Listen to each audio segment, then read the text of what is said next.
Bienvenidos a Diálogo de Impacto, ya estamos listos, soy Emma Calderón para abordar el tema muy importante.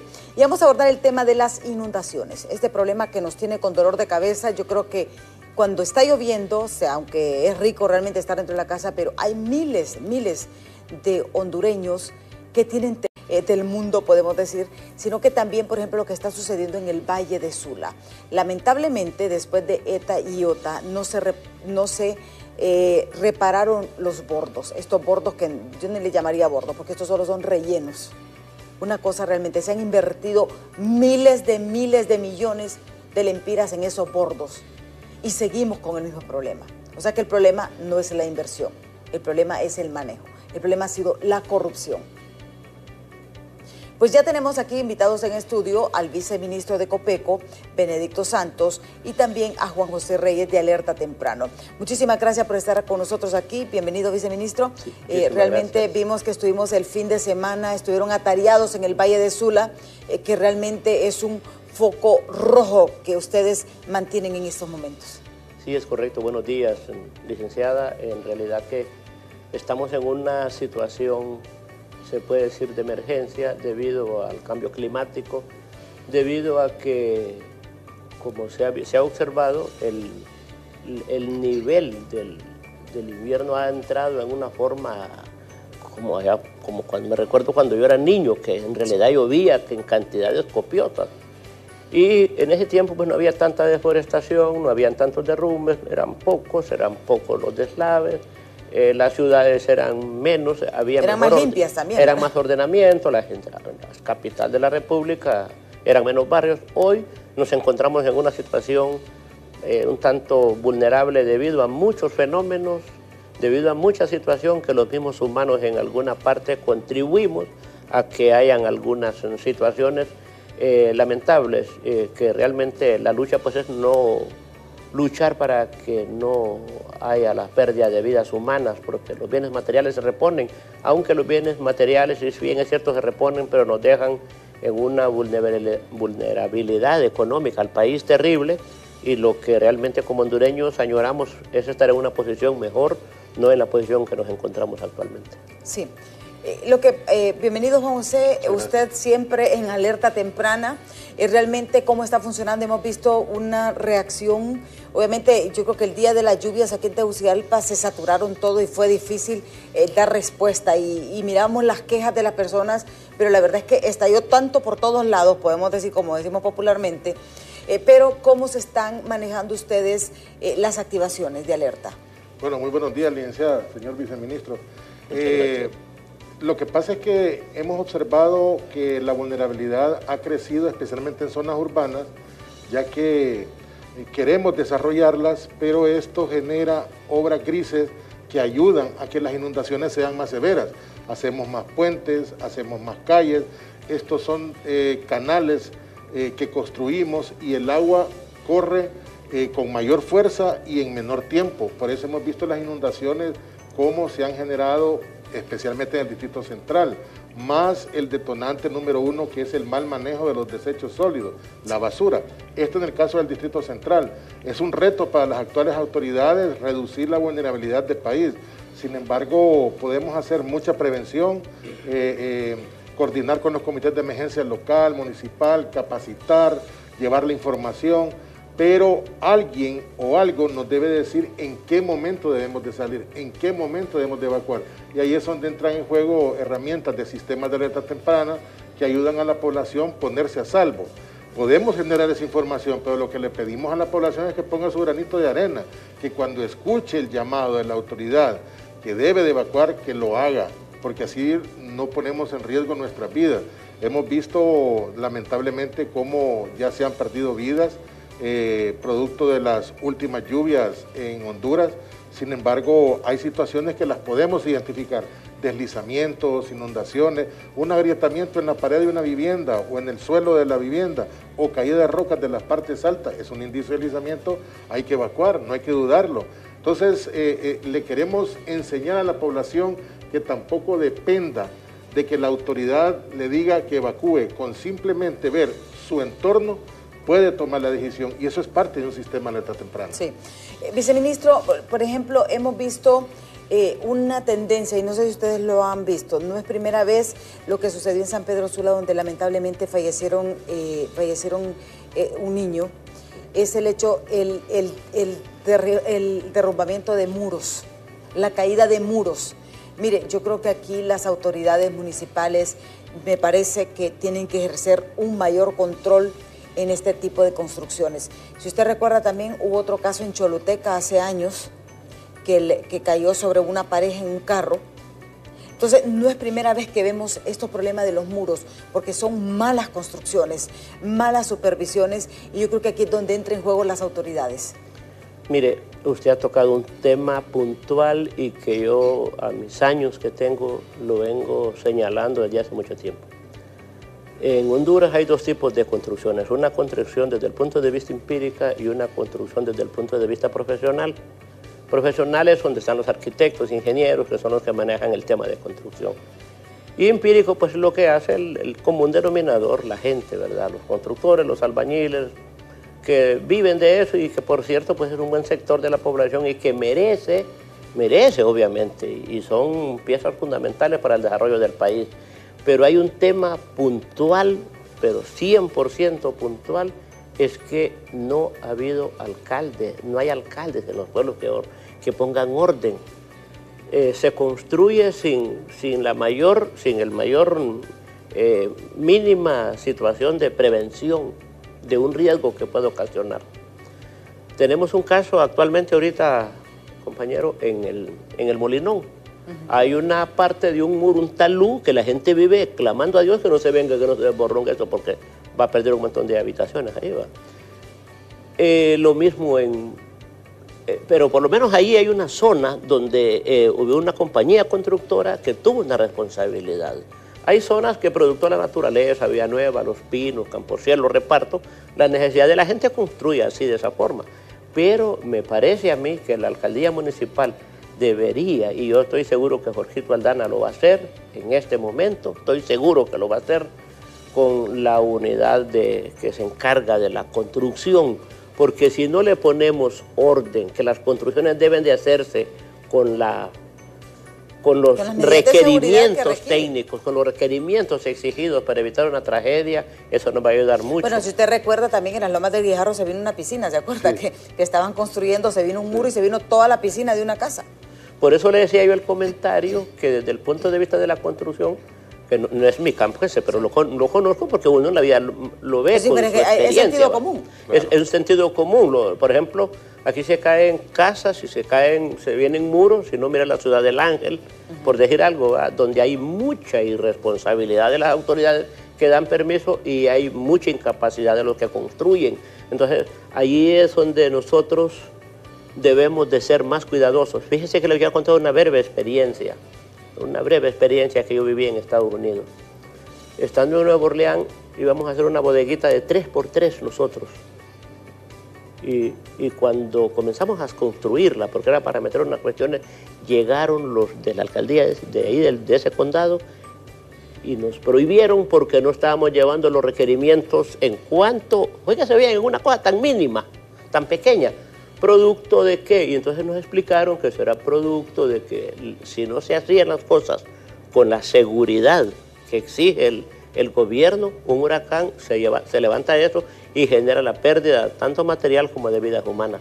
Aquí no pasa eso, aquí cualquiera construye y con una mordida a veces resuelve para continuar construyendo y no hay un verdadero. Y ahí sí le digo al compañero Jorgito Aldana, compañero, para que dejemos historia, luchemos para que Tegucigalpa ya no sigan siendo en algunos lugares trampas, porque lo mismo ha pasado. Mire, por ejemplo, lo que pasa en Radio América, toda esa zona es histórico, eso es histórico. Pero cada año va peor. Y cada año va peor. ¿Producto de qué? Producto, y hace poco hicieron lo del famoso Trans 450, creo que pasa por ahí. Sí. Genera una enorme piscina, una enorme laguna, y eso es la de nunca acabar. Esa es la de nunca acabar. Y eso se puede quitar, pues. Es decir, hay muchas formas.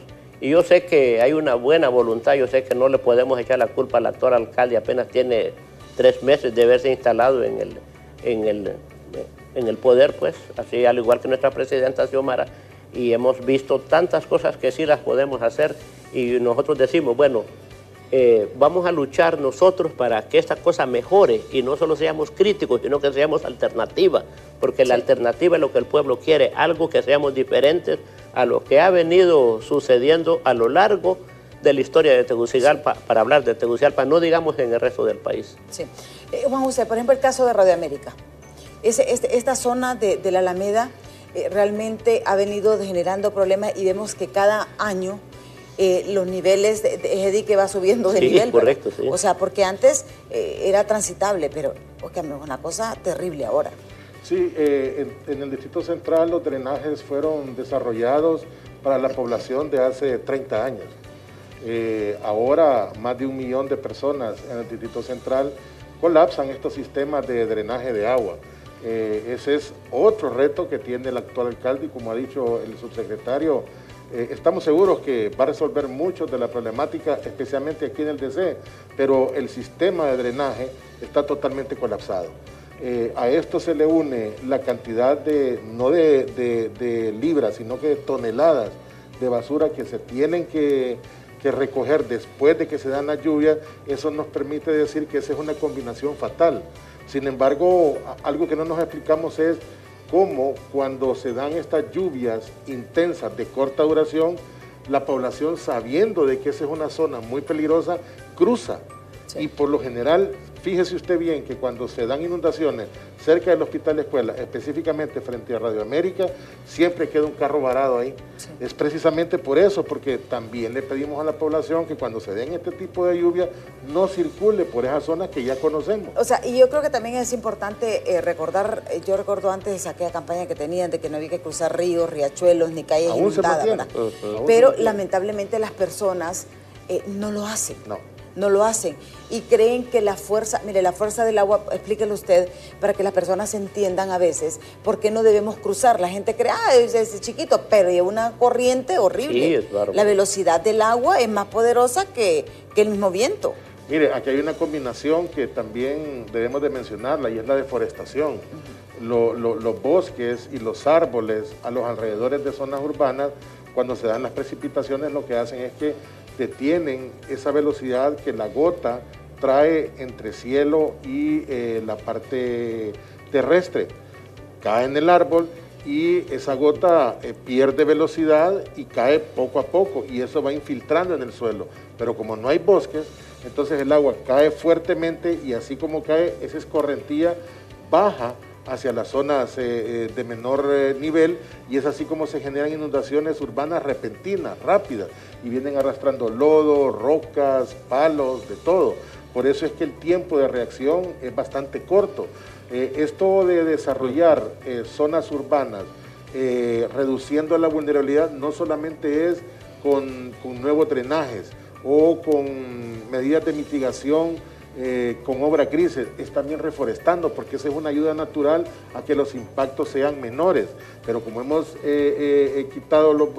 cortado los bosques alrededor del distrito, por eso es que tenemos esa situación. Y no solamente aquí en Tegucigalpa, sino que en cualquier parte del país, la exposición que se genera al destruir el bosque es muy amplia. La velocidad de las aguas cuando bajan de las partes altas y llegan a las zonas urbanas pueden generar velocidades hasta de 100 kilómetros por hora. Eso muy fácilmente arrastra vehículos, incluso puede arrastrar camiones o vehículos pesados, ya no se diga una persona, un niño. Por eso es importante que la población adopte ese llamado, que no lo hacemos antes de que se presente una lluvia. Nosotros en el mes de abril, con el señor ministro Ramón Soto, anunciamos la perspectiva climática desde ese mes y mencionamos la problemática que se podía dar, mencionamos las condiciones de lluvia que se están dando ahora. Lo que pasa es que la población tiende a olvidar muy rápidamente. Sí. Bueno, incluso, por ejemplo, yo sé que ustedes también están preocupados por estas zonas de amortiguamiento, que las zonas de amortiguamiento pues son las zonas, como usted dice, boscosas de la naturaleza que van reteniendo realmente la fuerza de esa agua, porque eso es lo que hacen realmente los árboles. Amortigua. El árbol amortigua la velocidad, entonces ya no llega con la misma fuerza. ¿Están preocupados, viceministro, con esto? Porque vemos mucho abuso en construcción. no se están respetando. La gente realmente anda, como dicen, a lo loco queriendo construir donde no debe construir. Es correcto, ahí son las autoridades locales. Si bien es cierto, la autonomía municipal les permite, pero tienen que medir entre la parte económica, la parte financiera y el daño que le ocasionan a las familias. En relación a la cuestión de la foresta, pues la presidenta ha tomado a bien, y yo no sé si ustedes saben, hay un ejército verde, y no solo para lo que es la zona boscosa de Olancho, La Mosquitia, es para todo el país. Es un decreto para que reforestemos todo el país, pero esos son temas a mediano y largo plazo. No se genera en este gobierno, sembramos una planta de caoba o de cualquier otro, para mencionar un nombre, o laurel, no se va a desarrollar en estos 4 años, ¿va? Entonces creo que lo más puntual es iniciar en forma simultánea lo que es la reforestación, aunado a un verdadero plan estratégico de construcción en las alcaldías municipales, que lo deben de tomar como un punto de partida, el ordenamiento territorial. Pero tienen que ser radicales también. Es correcto, tienen que ser radicales. Es que, mire, el problema es que sabemos que es político, y a veces no, que es mi paisano, que es mi correligionario, pero al final el agua nos lleva, el problema nos lleva a todos. Correcto, pero es que las normas, mire, las normas, así como le exigen a usted en otros ámbitos, pues en el ámbito de construcción igual, pues, no necesariamente porque yo sea amigo con Jorgito voy a ponerme a construir, porque, para decir algo, ponerme a construir y generándole un daño a la capital. Somos muy amigos, pero yo tengo que respetar la ley y tengo que pedir el permiso de construcción y los evaluadores que van a evaluar la zona, la construcción, para no generar lo mismo, lo que ocasiona un peligro, porque es una situación difícil, y de alguna u otra manera son los alcaldes los que tienen que poner coto, y los medios de comunicación, valga la redundancia, licenciada, una campaña masiva en cuanto a no arrojar basura a las calles. Porque ese es otro grave problema. Mire, la basura, y esta es una cultura ciudadana. Aquí estamos acostumbrados todos a tirar la basura. Tiran llantas a los ríos. Mire, cuando lo que decía Juan José, mire, cuando es crecidas, colchones, estufas, refrigeradoras, llantas. O sea, es una cosa... Desperdicio de construcción, ahí va. De todo. Pero aquí, ¿qué podemos hacer? Mire, usted mencionó algo que es una decisión difícil, pero hay que tomarla, y hay que ser radicales y verticales. Si ahí no se puede construir, no se debe de construir. Y lo que ya se construyó en una zona vulnerable por X o por Y, se debe de desalojar. Por ejemplo, el barrio Los Jucos, nosotros entendemos que la población ahí tiene toda una vida de pernoctar en esa zona, y sabemos que es difícil desprenderse de sus esfuerzos, pero es más difícil tener que contabilizar personas fallecidas. Por lo tanto, son zonas que deben de ser reubicadas. No cabe otra solución. Una obra de mitigación en el barrio Los Jucos, solo por decirle algo, va a costar millones de lempiras. Es mejor que me construyan una casa en una zona donde tenga todas las necesidades disponibles para poder llevar mi familia y no estar el ejemplo claro es el Berrinche. El Berrinche, es claro. También, esa es una zona, o sea, que es inhabitable, y ya vio, la gente salió y siguió con su vida, pero están vivos. Porque esa es la cuestión. Correcto, el problema es de que a medida que va aumentando, vamos aumentando el riesgo. Sí, aquí hay otro fenómeno, licenciada, que yo he observado en ese sentido, y más que todo en la capital, que es donde nosotros más vivimos. Hay zonas que es prohibido construir, pero las autoridades nunca han puesto un verdadero orden, en el sentido de que aquí no se construye. Porque hay gente que ha salido. Mire, hay gente que salió, digamos, le voy a poner un ejemplo, ahí por el banco, por el Boulevard Kuwait, hay de unas 4 o 5 familias que viven en un extremo riesgo. Ahí por abajito de aquel Las Cascadas, por ahí, por esa zona. Pero yo conozco la historia de allí. Hubo gente que estaba viviendo ahí, y después del Michi lo sacaron y lo llevaron para allá, para el Valle de Támara. Pero llegaron otros porque no hubo prohibición, porque la cuestión es prohibir. Miren, nos decían un fenómeno en el Valle de Sula. Para hacer los bordos en lo que colinda entre Villanueva y La Lima, hay que indemnizar, hay que sacar, hay que reubicar 10 familias. Solo se dijeron que se iban a reubicar 10 y aparecieron 17, y luego 20 y luego 50. Y ese sí es un grave problema. Ese es un grave problema. Vamos a tener que ir a pausa porque vamos a abordar el tema del Valle de Sula, que este fin de semana la presidenta ha emitido ya una ordenanza, podemos decir. ¿Qué están haciendo? ¿Qué es lo que va a pasar en el Valle de Sula? Pero ahí también yo creo que los pobladores originales tienen que organizarse, porque creo que también no solamente de las autoridades, sino que también de los mismos pobladores organizarse, si miran que gente está viniendo nueva, decir no o llamar a las autoridades. Y volvemos al mismo punto, las autoridades locales tienen mucha parte de corresponsabilidad en lo que está pasando con este problema de las inundaciones y todas estas situaciones que nos están generando las lluvias en el país. No nos cambie, que ya volvemos.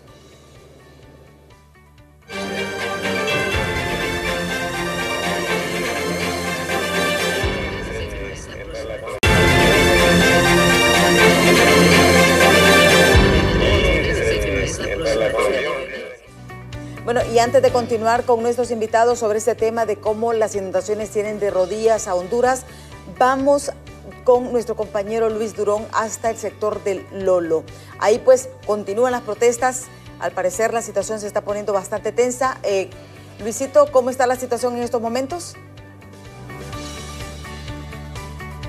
Muy buenos días, licenciada. Nos hemos trasladado para la zona de donde está la calle que ya está a punto de perderse, de la Lolo, y es por lo que están protestando los habitantes de este sector. Estamos hablando que son más de 10 colonias las que se estarían siendo perjudicadas, porque como ven ustedes, como una lluvia que ha caído aquí, que ellos han dicho cómo ha socavado la calle, y esta es una de las partes, porque más abajo hay otro socavón, y que ante esto pues ellos han puesto este tipo de tierra para que los conductores que transitan de noche por este sector no se vayan a ese hoyo, y otra para evitar que el agua también siga socavando la calle.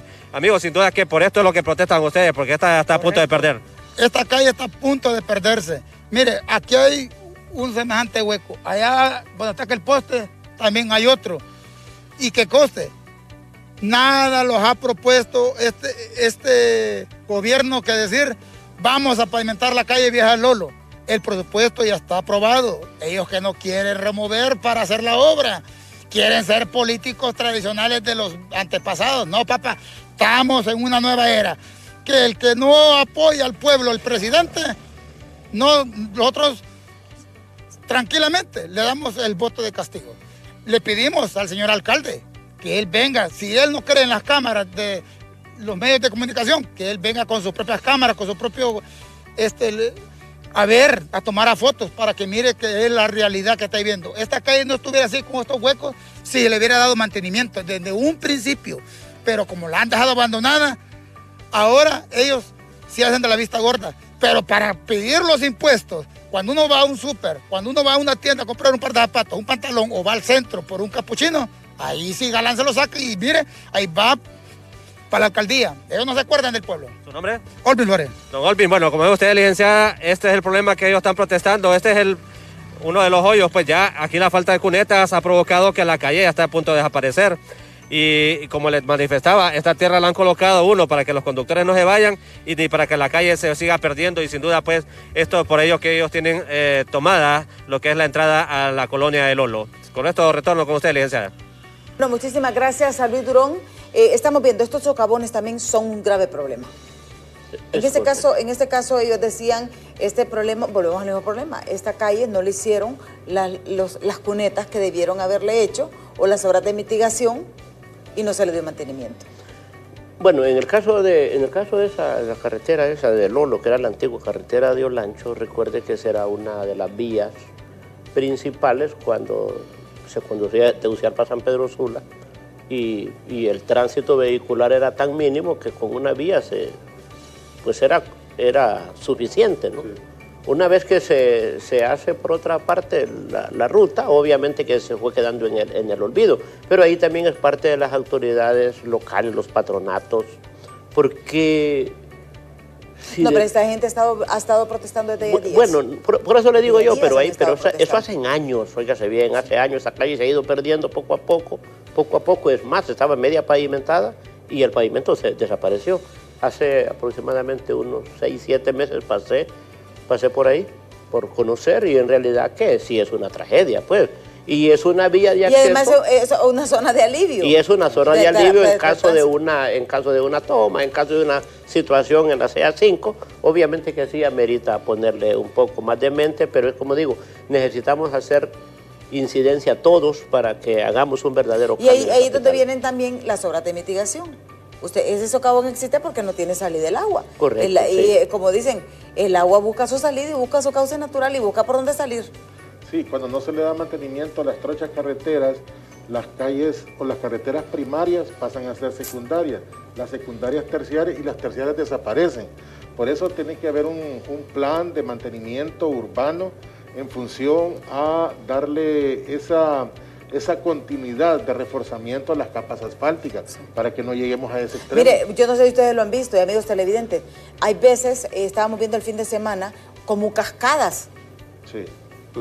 Salen en la carretera, especialmente del norte, aparecen como unas cascadas. Algo que no era así. Y no era así Sí. antes. Peligroso. Sí, esas son las grandes cantidades de lluvia que se precipitan y el agua tiene que buscar por cualquier lado salir hacia las zonas donde se encuentran con los grandes ríos. A eso nosotros le llamamos los tributarios. Estas aguas se llevan todo lo que va a su paso. Por ejemplo, en el Valle de Sula, la cantidad de precipitación que se da en el occidente repercute en el Valle de Sula. A veces nos dicen habitantes del Valle de Sula, pero ¿por qué emiten alerta verde en el Valle de Sula si aquí está el sol, aquí no está lloviendo? Pero sí está lloviendo en occidente. Entonces vea cómo funciona la dinámica del alertamiento y del monitoreo de las lluvias que se pueden dar en una zona donde no está generando problemas, pero 24 horas después sí va a dar problemas en zonas urbanas. Todo esto hay que monitorearlo, todo esto hay que hacerlo en función a la prevención y no solamente la problemática del Valle de Sula. Por ejemplo, el río Aguán en Colón no tiene bordos. El río Choluteca en la zona sur no tiene bordos. Pero Entonces, el caso de la costa de los Amates en el sur, exactamente, ¿verdad? por el río Ahí, Guaporán. cada vez que llueve... Pero ahí fue los hermanos salvadoreños que hicieron un bordo y complicaron aún un poco más nuestra parte en la costa de los Amates.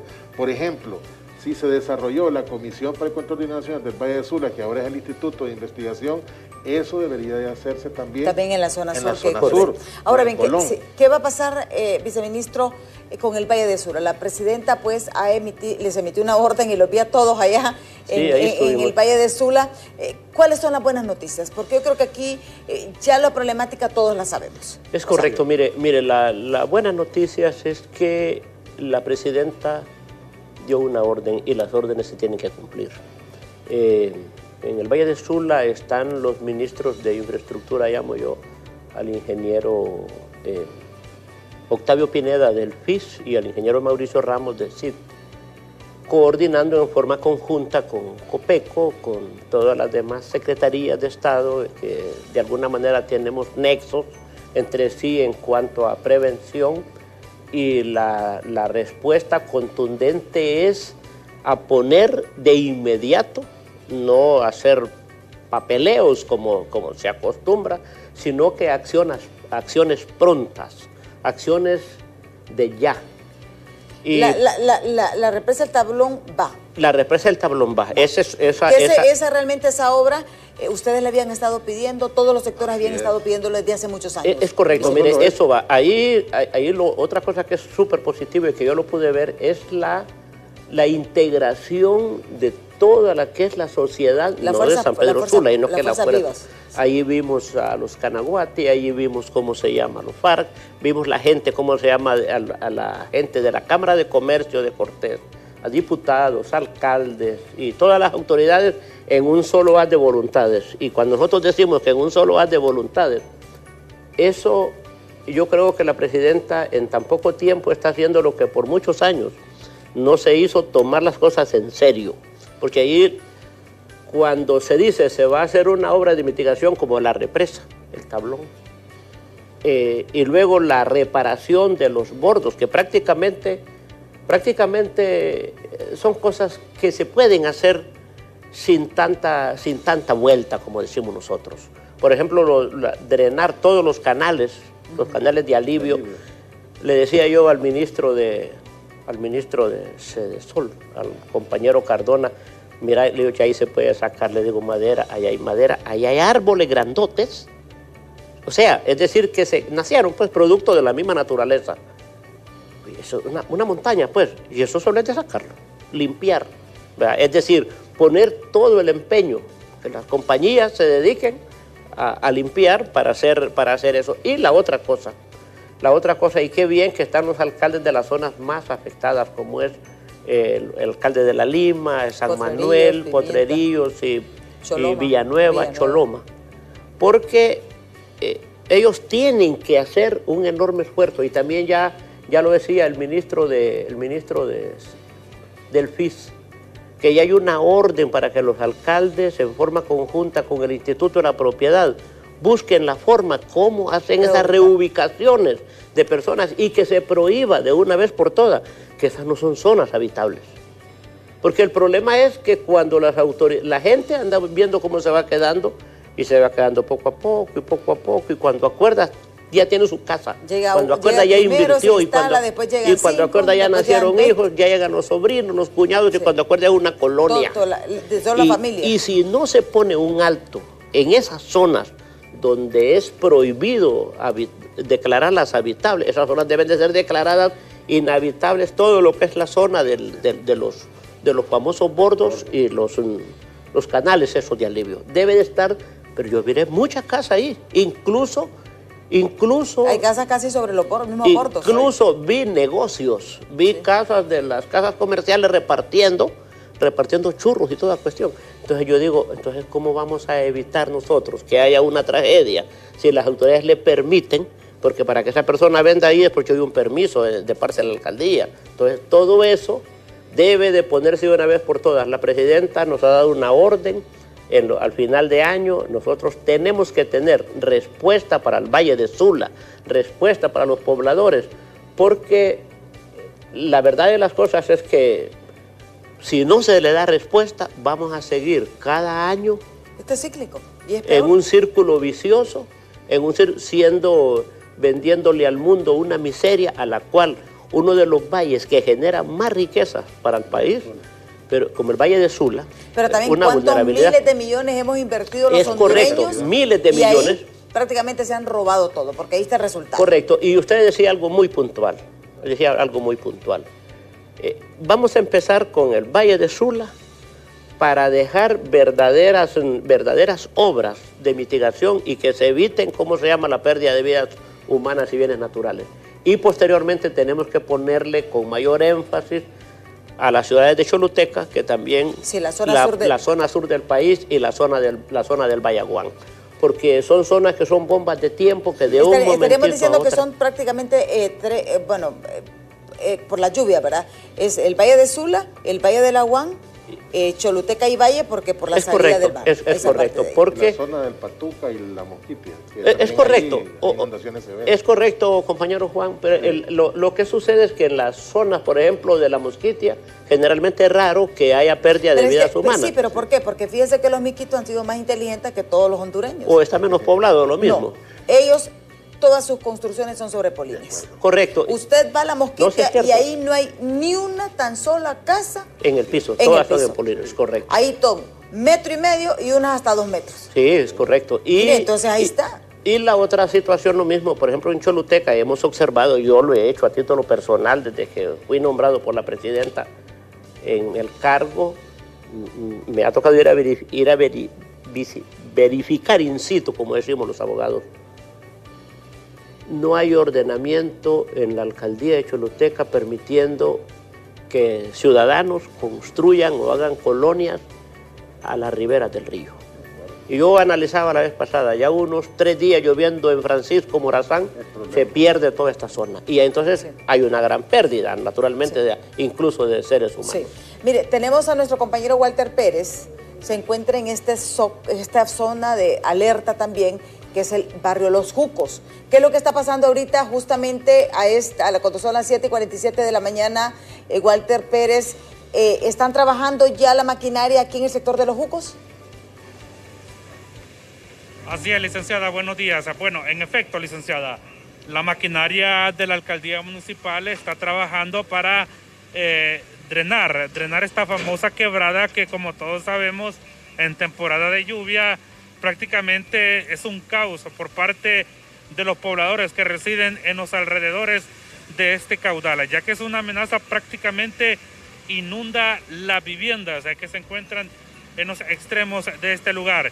Este día pueden observar prácticamente se encuentra seca, se le facilita a la maquinaria poder drenarla, de igual forma pues esto sirve para evitar que la misma sobrepase los niveles en temporada de lluvia. Esto es importante según lo que nos indicaban los pobladores de este lugar, ya que prácticamente cuando viene el invierno, licenciada, prácticamente es una pesadilla lo que viven ellos, ya que nos indican que no pueden ni dormir debido a los efectos que todos ya conocemos y lo que origina la quebrada El Sapo aquí en este sector del barrio Los Jucos. Recalcamos, en estos momentos se encuentra la maquinaria de la alcaldía municipal realizando los trabajos de drenaje para evitar que la misma sobrepase los niveles cuando caen a fuertes lluvias en la capital.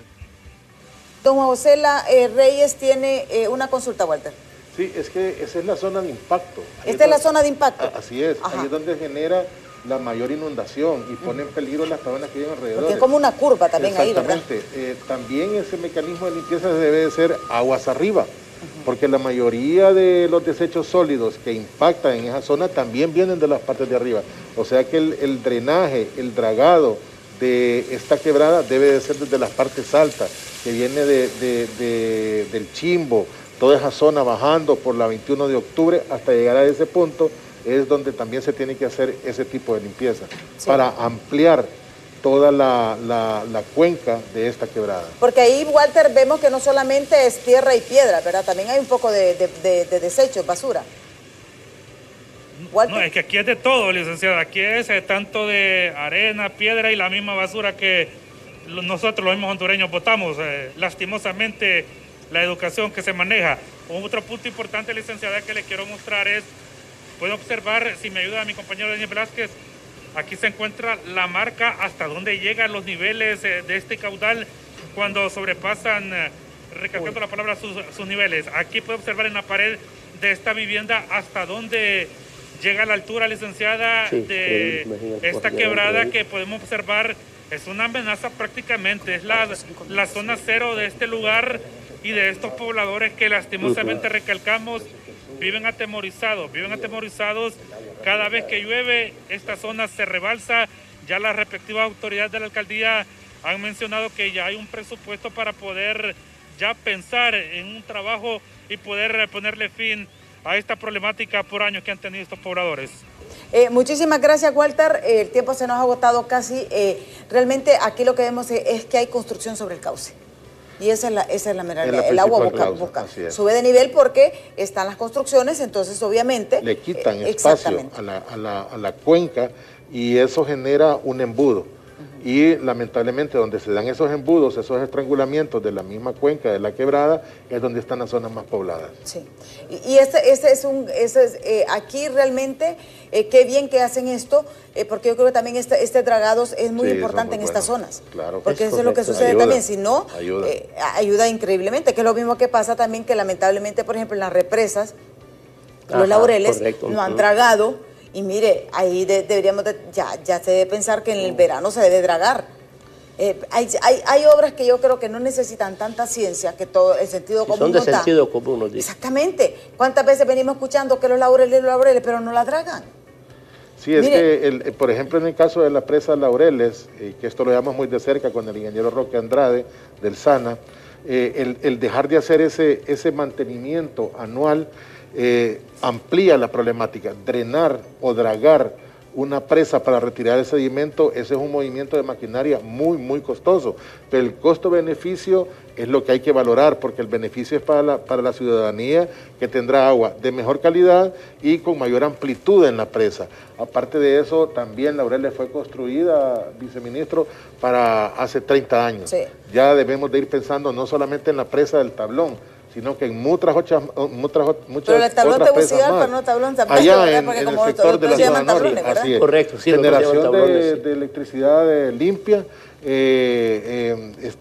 agua para consumo humano, pero debemos de estar claros que cuando las presas llenan, lo que llega a una presa después drena hacia las zonas de inundación, pero ayudan como obras de mitigación. Miren que el tiempo se nos ha agotado. Brevemente, viceministro. Sí, bueno, primero agradecerle infinitamente el espacio para que el pueblo hondureño sepa de que sí estamos trabajando, que hoy sí tenemos una mujer en la presidencia de la República que nos ha puesto, como dicen, en cintura a los funcionarios, que vayamos a trabajar. Ya estuvimos junto con el ministro Soto, con el resto de equipos de ministros trabajando en la zona, verificando in situ la verdadera situación que pasa, y eso pues simple y sencillamente manos a la obra y a luchar en forma conjunta, y así como observé la integración de toda la sociedad del Valle de Sula, porque no solo podemos decir solo San Pedro Sula, sino que habían de los otros departamentos también, así como vimos ahí,